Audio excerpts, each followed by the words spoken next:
We've seen these signs before. We know that the first attack on democracy is an assault on free expression and civil liberties, and this relentless war on truth. And unfortunately, sadly, it's too familiar because history repeats itself. On March 25, 2025, Jodie Foster took center stage at a United Talent Agency, UTA, rally in Beverly Hills, spearheading a Hollywood A-lister protest against Donald Trump. This event, notably held in place of UTA's traditional Oscars party, marked a significant shift from celebration to activism, reflecting the urgency felt by many in the entertainment industry amid the current political climate. Foster, a revered figure with a storied career, used her platform to deliver a powerful address that underscored the fragility of democratic principles. She drew parallels between contemporary challenges and historical patterns, suggesting that the erosion of free expression and civil liberties signals a deeper threat to democracy, one that echoes past struggles. Her speech framed the moment as a pivotal one, urging collective resistance against what she perceives as chaos, ineptitude, and warmongering from elected officials.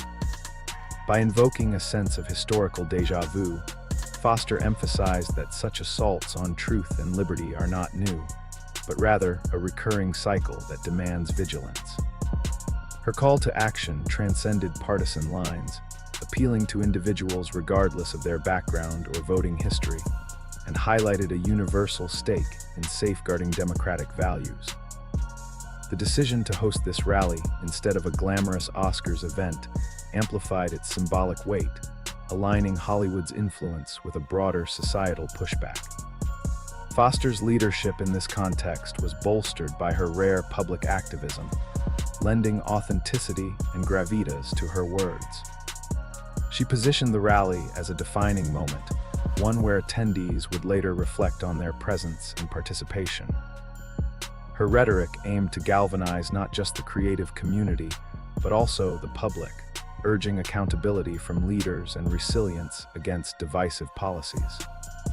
This protest, under Foster's guidance, thus became a fusion of art and activism, leveraging Hollywood's platform to confront pressing political realities head-on, with a clear message that silence is no longer an option in the face of such stakes.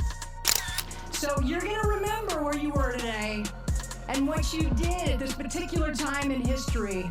And no matter where you're born and no matter who you voted for, red or blue, whether you're white, black, or brown, and all the colors of the identity rainbow, this is our time to resist. Building on her evocative opening, Jodie Foster deepened the emotional resonance of her UTA rally speech by anchoring it in a shared sense of historical responsibility and inclusivity. She masterfully shifted the focus to the audience, emphasizing that the day March 25, 2025 would etch itself into collective memory as a turning point, not just for Hollywood, but for anyone attuned to the unfolding political landscape. Her words painted a vivid picture of a moment that transcends individual differences, uniting people across geographic origins, political affiliations, and racial identities in a common cause. By invoking the imagery of a diverse spectrum of humanity, Foster broadened the scope of her appeal, suggesting that the struggle against democratic erosion is not the burden of any single group, but a universal imperative. This inclusivity served to dismantle potential divisions, reinforcing that the fight for truth and liberty cuts through the noise of partisan red or blue loyalties and the complexities of identity politics. Her emphasis on resistance as a collective act imbued the rally with a sense of urgency and agency, positioning attendees as active participants rather than passive observers in a historic standoff. Delivered amidst the backdrop of a foregone Oscars party, this message carried an added layer of sacrifice and resolve, as if to say that the time for celebration had been rightfully supplanted by a call to stand firm. Foster's rhetorical strategy here was both a unifying plea and a challenge, subtly urging the crowd to rise above personal or ideological differences and recognize their shared stake in the outcome. Her delivery, marked by the gravitas of her cinematic legacy, lent the moment a cinematic weight of its own, a rallying cry that echoed beyond the Beverly Hills venue to resonate with a nation grappling with its democratic soul. In this way, she transformed the rally into a microcosm of broader societal tensions, framing resistance as both a personal commitment and a communal duty for all present. It's our time to tell our elected officials to do their job. That we will not tolerate chaos, ineptitude, and warmongering. Having united her audience under a banner of collective resistance, Jodie Foster sharpened her focus in the next breath, directing her rhetoric toward actionable demands and a clear rebuke of those in power. She pivoted from the abstract weight of history to the concrete responsibilities of the present, zeroing in on the role of elected officials with a tone that blended indignation and insistence. Her words carried a forceful directive, pressing the crowd to hold leaders accountable and demand competence in governance, a pointed critique that resonated deeply in an era shadowed by political polarization, economic uncertainty, and global instability. By framing this as a moment to confront chaos, she tapped into a widespread frustration with disorganized leadership, a sentiment that likely echoed through the Beverly Hills venue and beyond. Her mention of ineptitude struck at perceptions of inefficiency and mismanagement that many in the audience, whether industry insiders or everyday citizens tuning in, could readily identify with, given the turbulent climate. The reference to warmongering, however, escalated her critique to a new plane, hinting at broader anxieties about militaristic overreach, reckless foreign policy, or the human cost of conflict issues that have long stirred Hollywood's activist circles and fueled its moral imagination. This triad of accusations, chaos, ineptitude, and warmongering, served as a succinct yet searing indictment of the status quo, amplifying the rally's purpose as a full-throated rejection of complacency and a demand for something better. Foster's call was far from a passive lament. It was a galvanizing charge, empowering her listeners to transform their simmering discontent into vocal, tangible opposition. Delivered against the backdrop of a sacrificed Oscars celebration, her message underscored a deliberate trade-off between festivity and duty, suggesting that the stakes were too high for silence or distraction. Her stature as a Hollywood icon, an actor whose career spans decades of nuanced, thought-provoking performances, lent this demand an authoritative edge, bridging the gap between celebrity influence and grassroots fervor. The rally itself, already a bold departure from the glitz of awards season, became a platform for articulating a refusal to accept dysfunction as the new normal. Foster positioned herself as both a spokesperson for the frustrated and a catalyst for change, her voice cutting through the noise with a clarity that matched her on-screen intensity. She didn't merely critique, she mobilized, urging the crowd to see themselves as agents in a larger struggle, not just spectators to a faltering system.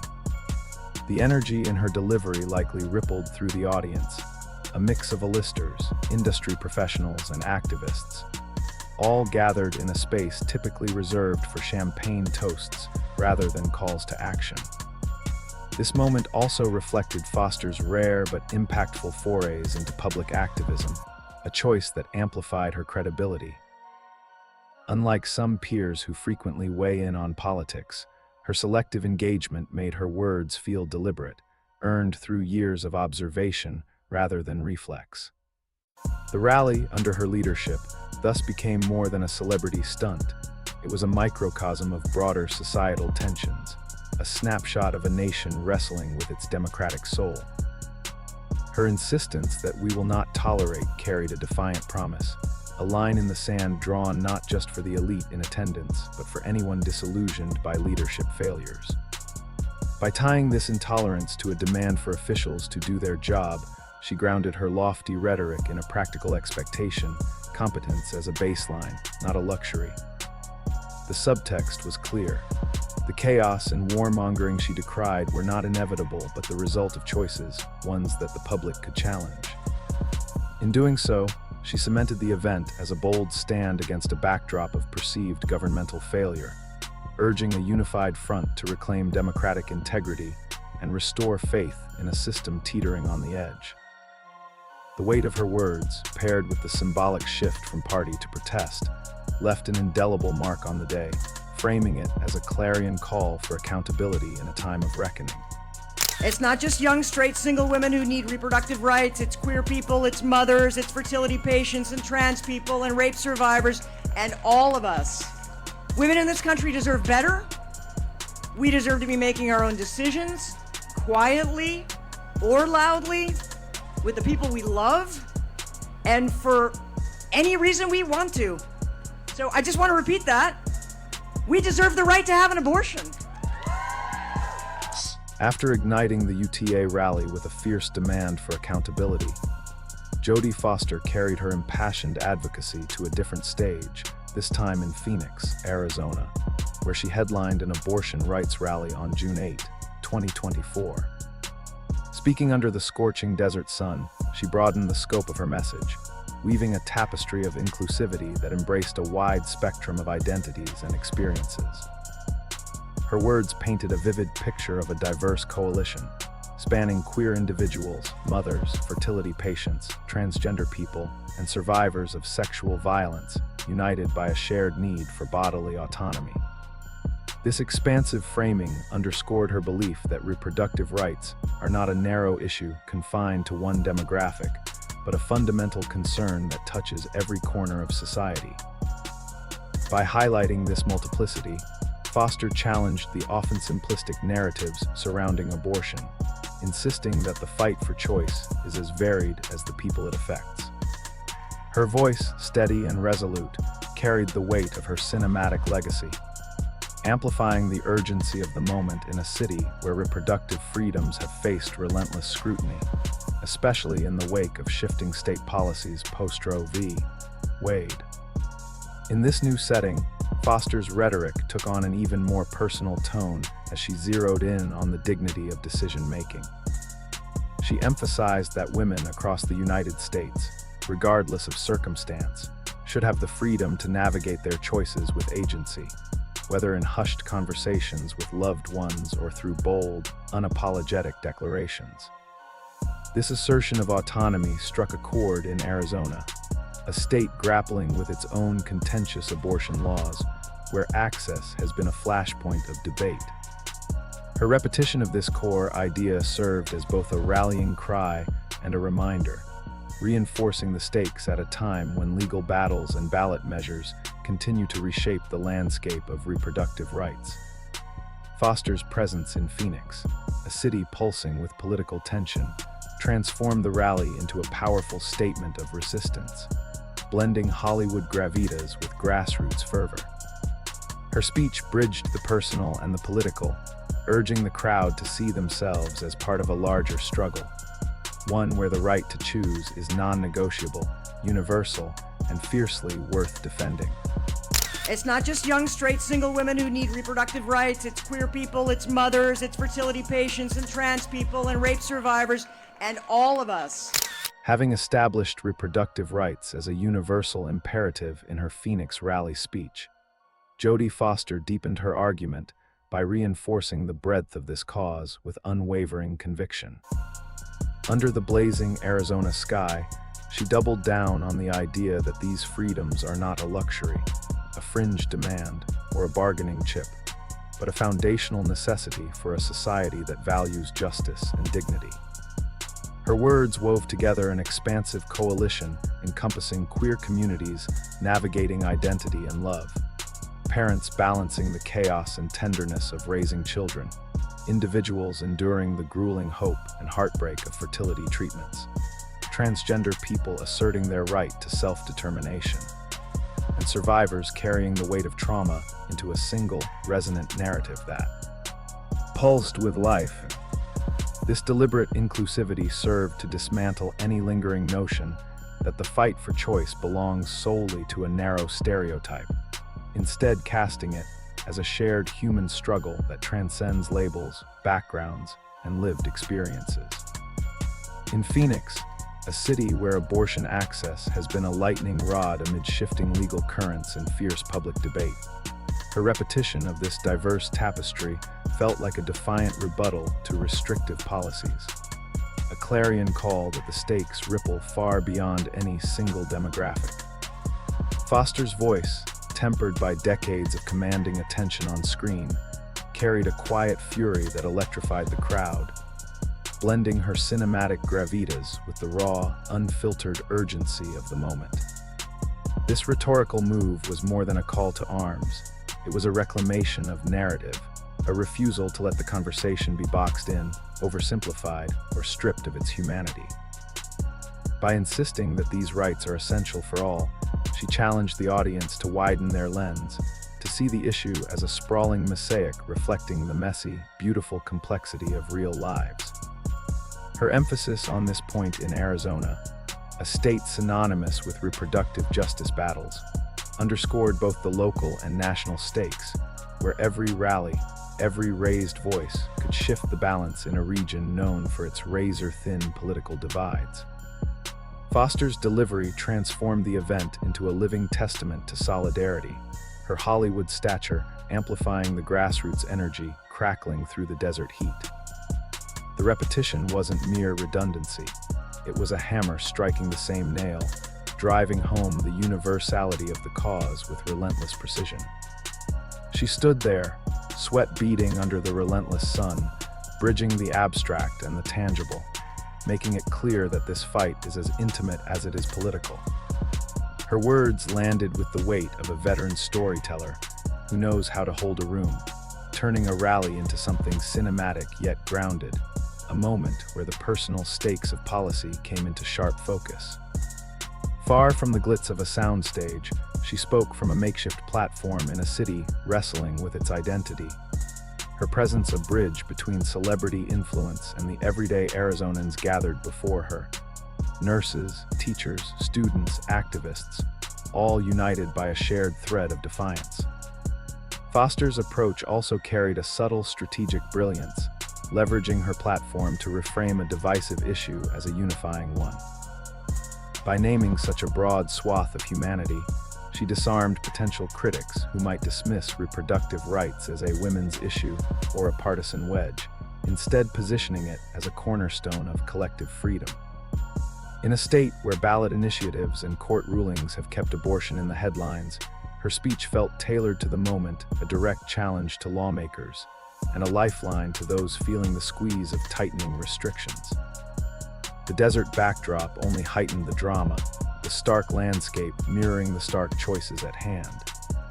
As she pressed this point, her cadence deliberate and her gaze unflinching, she set the stage for a shift to come, a pivot from the universal to the deeply personal that would soon anchor her argument in the tender terrain of family and hope. And just on a personal note, I have two sons who I love and I have great hopes for. I want them to be happy. I want them to be successful. I want them to have partners who love them. And more importantly, I want them to decide what to do with their families so that maybe someday, if they do have a child, I hope that she has the rights that my mom had. I hope she has the rights that I have and that she has a choice. And that's what you do when you love somebody. After casting reproductive rights as a universal cause that binds a tapestry of humanity, Jodie Foster shifted gears to a more intimate register during a rally, peeling back the layers of her advocacy to reveal a deeply personal stake in the fight. Her tone softened as she turned inward, grounding her soaring rhetoric in the quiet hopes she holds for her two sons, dreams of their joy, their achievements, and the love they might find in partners who cherish them. This tender pivot transformed her from a Hollywood titan into a mother, her voice threading vulnerability into a speech that had, until then, crackled with defiance. Yet, even in this personal aside, her focus remained laser-sharp on the future, on the legacy of choice she wishes to pass down. She spoke of a world where her sons could shape their own families, where a potential granddaughter might inherit the same freedoms she and her mother knew: autonomy over her body, her life, her destiny. In this setting, amid a crowd attuned to the pulse of activism, this vision landed with poignant resonance, tying the abstract battle for rights to the concrete love of a parent for their child. This shift wasn't just a rhetorical flourish, it was a masterstroke of connection, humanizing a cause often drowned in legal jargon or political noise. By laying bare her maternal aspirations, Foster invited the crowd into her world, making the stakes visceral. This isn't just about policy, but about the people we hold dear. Her dreams for her son's happiness and success were universal enough to echo in every listener, yet her pivot to their future families and the rights of a hypothetical granddaughter wove a thread of intergenerational justice into the fabric of her argument. The atmosphere amplified this intimacy. It felt like a confessional stage, a place where personal stories fuel collective action. She underscored that love isn't passive, it's a force that demands you fight for the freedoms of those who come after you. Her words carried the weight of her own life, a nod to the rights she's exercised and the ones her mother secured, now at risk of slipping away. This wasn't a plea for sympathy, but a quiet rallying cry, a reminder that the fight for choice is rooted in the most elemental human instinct: to protect and empower the ones you love.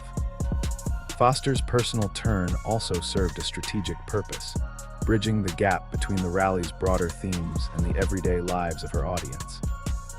In a moment where reproductive rights remain under intense scrutiny, her story felt both immediate and timeless, a call to safeguard a legacy of autonomy against encroaching threats. The crowd, activists, students, families, leaned in, their faces reflecting the stakes of her words. Happiness and success mean little without the freedom to decide one's path. Her cinematic poise lent the moment a quiet gravitas, her voice steady despite the emotion threading through it, as if she were delivering lines she'd rehearsed in her heart for years. The natural backdrop offered a serene counterpoint to the urgency she conveyed, and the rally took on a dual tone, part confession, part challenge. By framing choice as an act of love, she flipped the script on critics who cast abortion as cold or selfish, instead painting it as a gift passed down, a right earned and defended through care. In doing so, she set the stage for a deeper reckoning, leaving the crowd poised between reflection and resolve, ready to carry her vision forward. Jodie Foster's rally voice, rich with urgency, inclusivity, and a mother's hope, ignited a fierce stand against democratic decay. She wove history's lessons into a call for resistance, urging accountability from leaders and framing choice as a legacy worth defending. Her words left a haunting question: what lingers most? The ache for a future where her son's daughters inherit her freedoms. The demand to reject chaos and ineptitude. Or the vision of a united front, rising above division to reclaim truth and liberty. We want to hear from you. Did her plea to hold power to task spark your own resolve, or did her tender hopes for her children hit closer to home? Perhaps you've seen democracy strained in your own moments. Drop your thoughts below. We're ready to unpack this with you. Her stand wasn't just a speech, it was a mirror to our stakes. Where do you see yourself in it? Like, subscribe, and hit the bell to support this mission to unmask truth and amplify voices like hers. Thanks for joining us. See you in the next one.